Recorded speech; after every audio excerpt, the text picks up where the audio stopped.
country that gave us hot rods and hula hoops has a new fad, skateboards. They look as if some mad inventor decided to combine skating and skiing.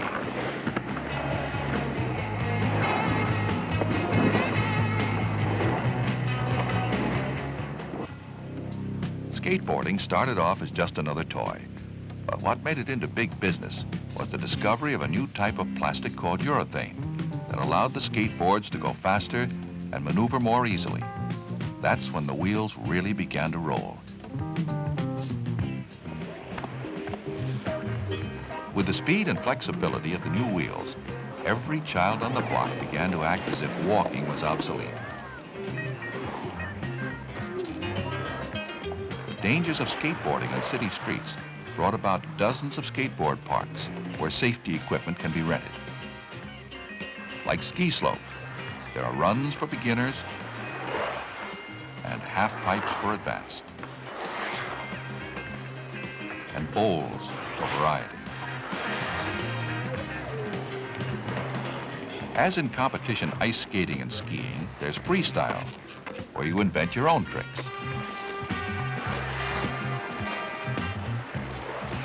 In just a few short years, these youngsters have raised a pastime to the level of professional sport.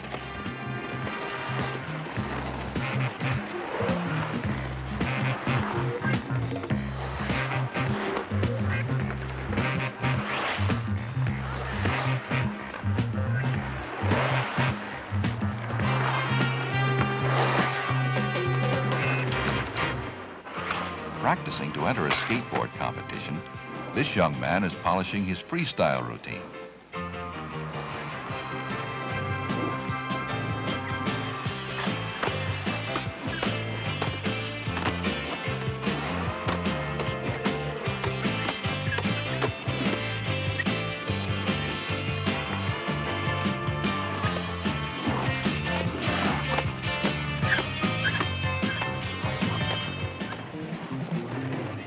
Speeds of up to 60 kilometers an hour, the racers hurtle down the concrete slopes in a race against the clock.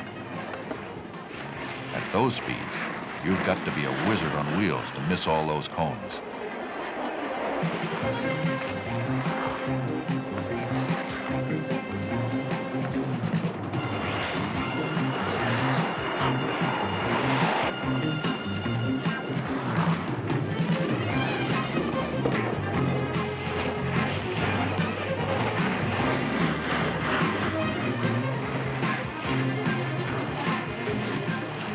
What started as a fad seems to be capturing the imagination of youngsters around the world. It would probably not be much of a surprise if the little boards with wheels turned up in the Olympic Games of the future.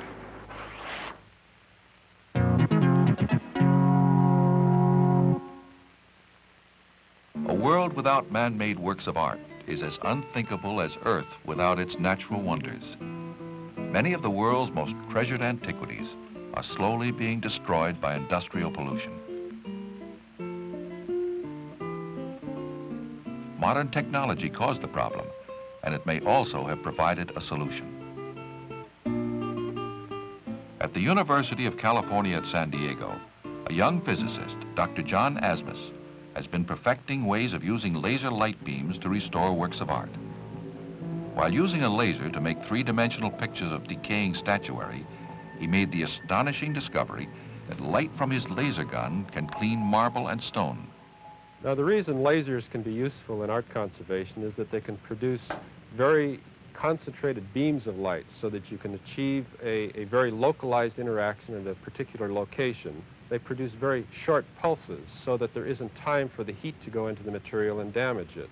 And finally, they give you a light that is monochromatic, a single color.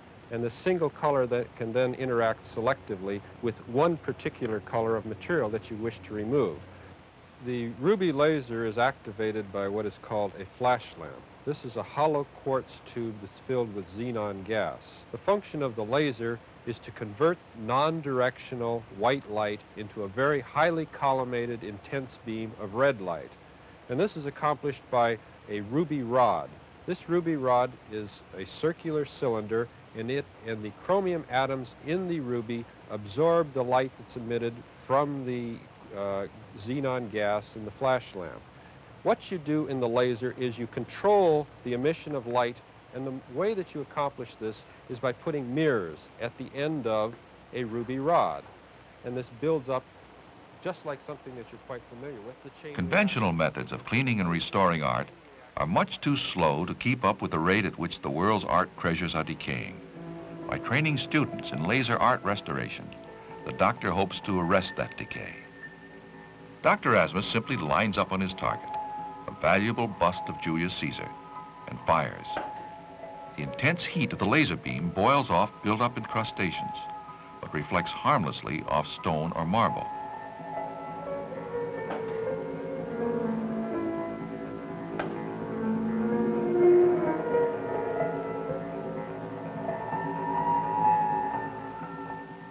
He and his assistants are discovering just how versatile a tool the laser is. The laser works extremely well in small areas such as the stone capitals of arches. For larger surfaces, Dr. Asmus is developing a different system of cleaning. He plans to cluster a number of glass lamps filled with xenon gas at the top of a crane. He can then sweep over large areas, cleaning several feet per blast of light. The hollow quartz tubes filled with xenon gas transform diffuse light into intensely coherent beams, much as the laser does. Experimenting with different wavelengths and intensities of light, the laser can be adjusted to clean different colors and textures. Light from the laser gun can even be fine-tuned to clean priceless paintings.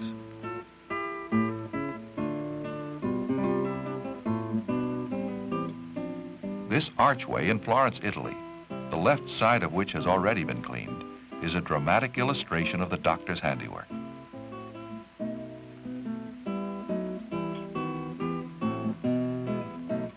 Rare books and manuscripts that might otherwise have been destroyed by age and pollution can now be restored in record time. Thanks to Dr. John Asmus, art restorers the world over have available a new tool in the battle against pollution.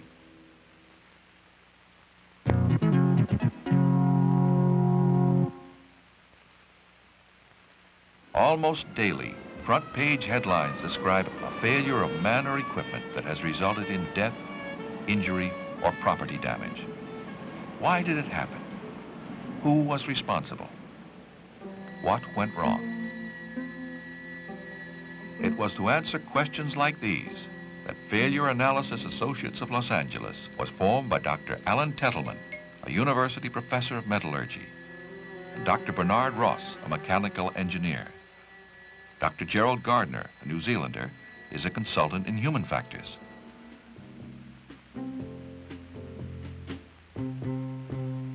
Assisted by colleagues from allied fields and top university graduate students, the scientists probe the reasons why things fail.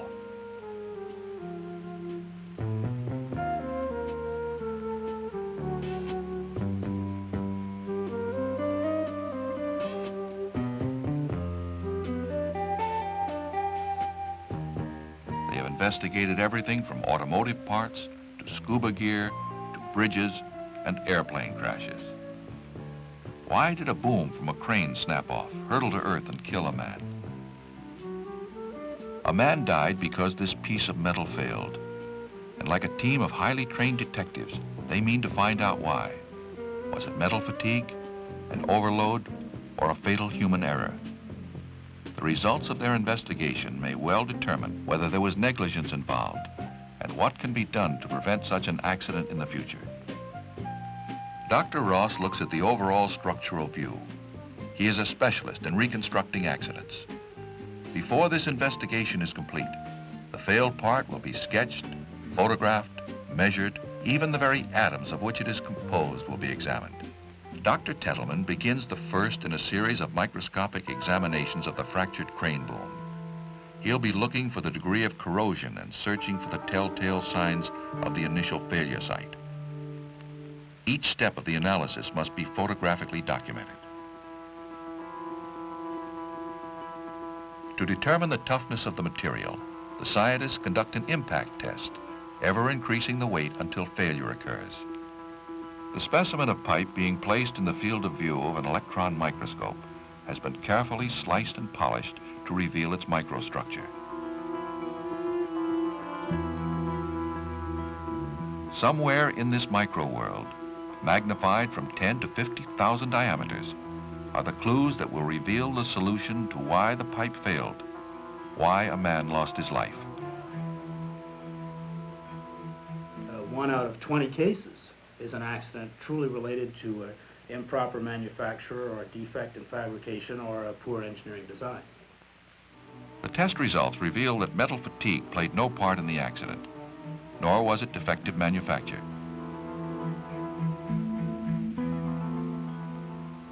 The crane had been severely overloaded, and that's human error. Yes, well, over the past 10 years, we've probably been involved in over 2,000 accidents, and we certainly have an understanding as to how many are mechanical, metallurgical, and how many relate to human factors. I would say that overall, 85% of all accidents do involve a human operator or some error or difficulty that has been contributed by the operator himself. Failure analysis demands not only superb scientific training, but an inquisitive mind and inductive logic. Since a certain number of accidents are inevitable, the scientists at failure analysis have their work cut out for them.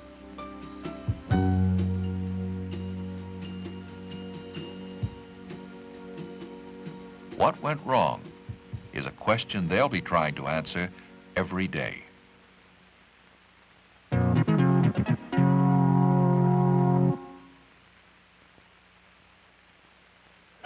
Okay, on stage for Rita's closing number. That's Rita, Floyd, and Animal, please. On stage, on stage.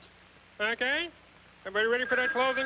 I get it. Don't I answer that phone, get it. Fozzie. I got it. No, I got Fozzie, it. do not answer that telephone. Oh, but Kermit, all these terrific, funny things happen when I do answer it. I'm aware of that. What's up? I'm aware of I that, get it. Fozzie. Is there no end to this running gag? Not puppets, not marionettes, and certainly not people. The Muppets are a happy combination of all three. Well, I guess that puts an end to this running gag. Yeah, and also to all the incoming calls. Big Bird, Cookie Monster, Oscar the Grouch, appealing Muppet characters that children around the world have come to know and love on television's Sesame Street. The father of all these zany characters is Jim Henson, a young man who has become one of the foremost puppeteers in the world. You got Simon sound ready? Ernie, along with all the other Muppets, was born in Henson's fertile imagination. Oh, wait a second. Oh, okay, you're feeding your cow. And then what happened? Yeah, well, then I came along. At his New York workshop, Henson and co-puppeteers use a mirror to help rehearse a Sesame Street sketch. Yeah, my meow.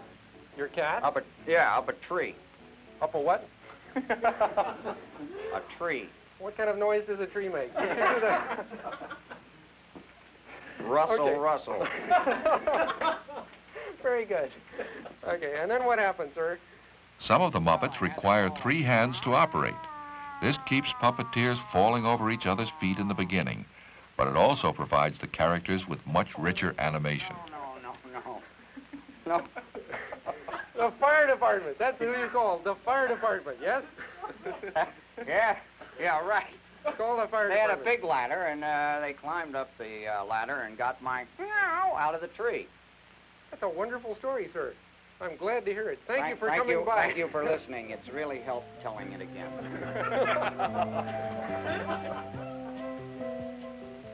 At his office on Manhattan's Upper East Side, Jim Henson supervises a variety of Muppet projects. It seems to me that it might be better to use the little guy Harvey Muskrat for that part. If we're going to make that change, I have to get that to Don right away, because he started a very... Besides educational programs, Muppets star in industrial films, television specials, and their own weekly television series, The Muppet Show. Muppets pop up in a variety of forms, in books, records, toys, and games. Why don't I give you mine? In the workshop, a permanent staff of 8 bring Muppet characters to life.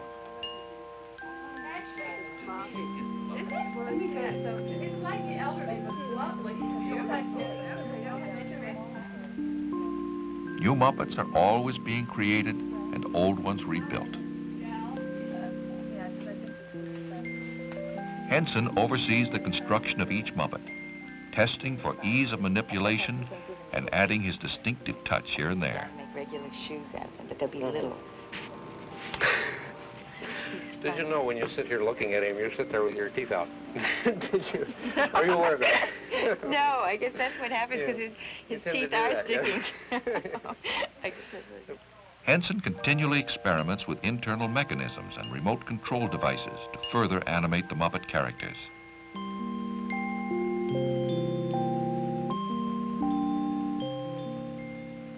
For Henson, Muppet making means combining free thinking and creative discipline.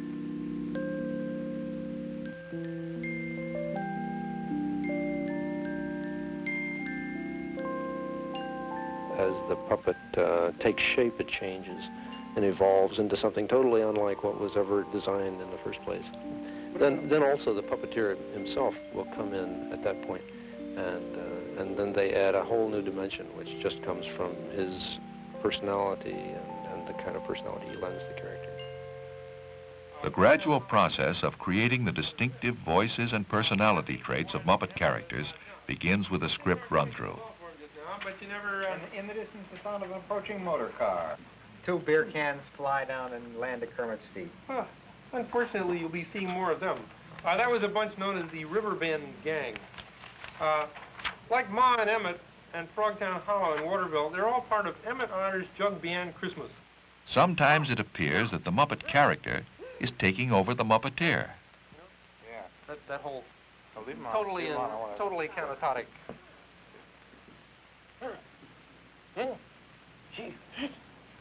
It's very lizard-like. Yeah. It's exactly the way lizards move, which is neat. Where's my friend? Wait, Chuck. Oh, right here, man. we have a concert tonight. What? Yeah, sure we do. All right. If you get here, I get nervous. I get nervous. Look at that, my top fell off. Oh, dang. Boy, this has turned out to be better than I thought.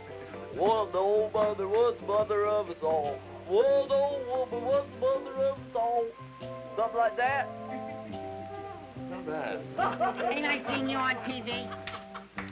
Wait a minute. You look familiar. Perhaps you've seen me on educational children's television. Jim Henson has elevated puppetry from stiff wooden figures to joyous caricatures of human nature.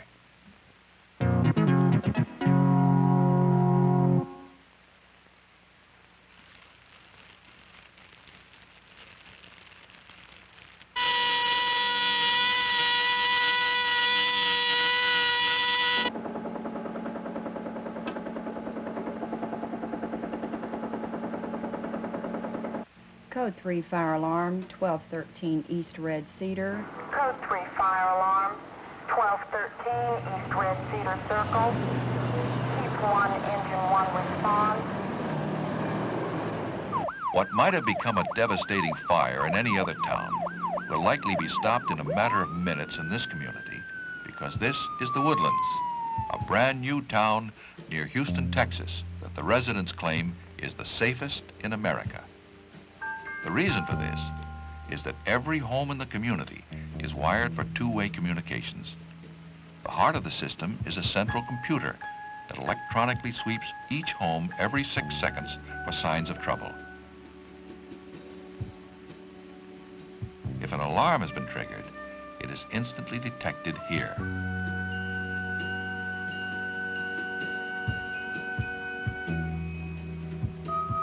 The computer has a memory storage unit that instantly recalls and then prints out pertinent information about the source of the alarm.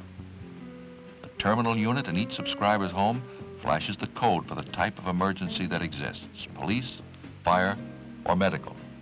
The monitor board at the central computer station identifies the source of the alarm and types out the name, address, phone number, even the medical history of the citizen in distress. From the time the computer is triggered until a vehicle is on its way to the scene is less than 30 seconds. Any home in this community of over 4,000 people can be reached in 2 to 3 minutes. Because of the quick response time, there has never been a loss of life due to fire in the 2 years that the Woodlands system has been in existence.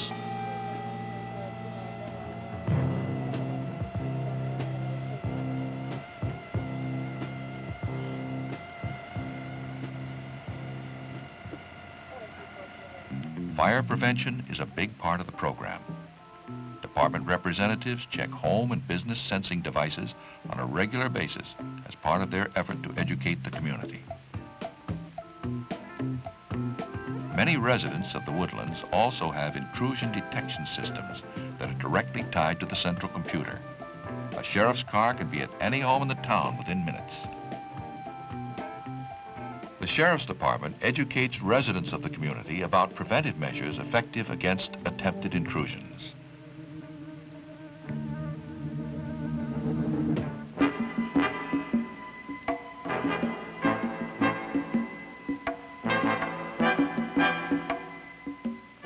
In a medical emergency like this, seconds count. A medical alert alarm has been installed in every home.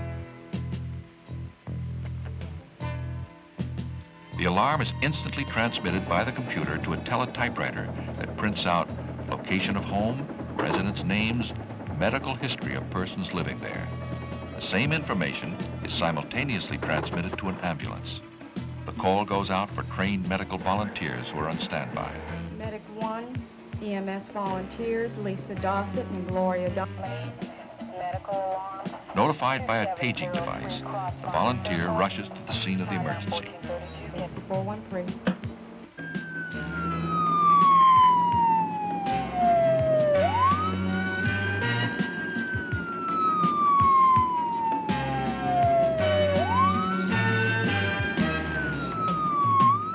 Elapsed time from alarm to arrival, 2 minutes, 30 seconds.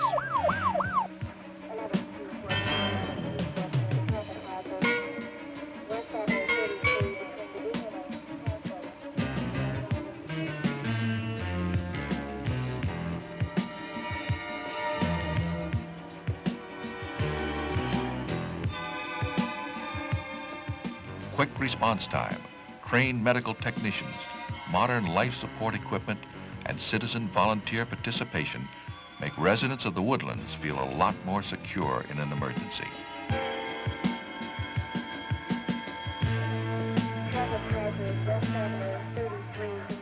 If for any reason the community hospital cannot handle a patient, they are taken by helicopter to a hospital in nearby Houston, Texas.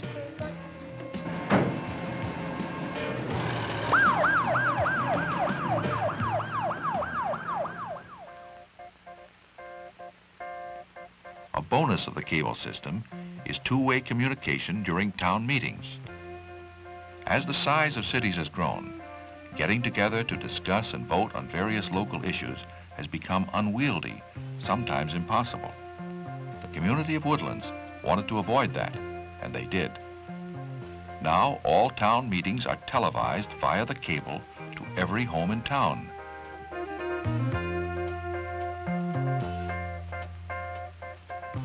If for any reason citizens can't attend in person, they can watch the proceedings from the comfort of their home.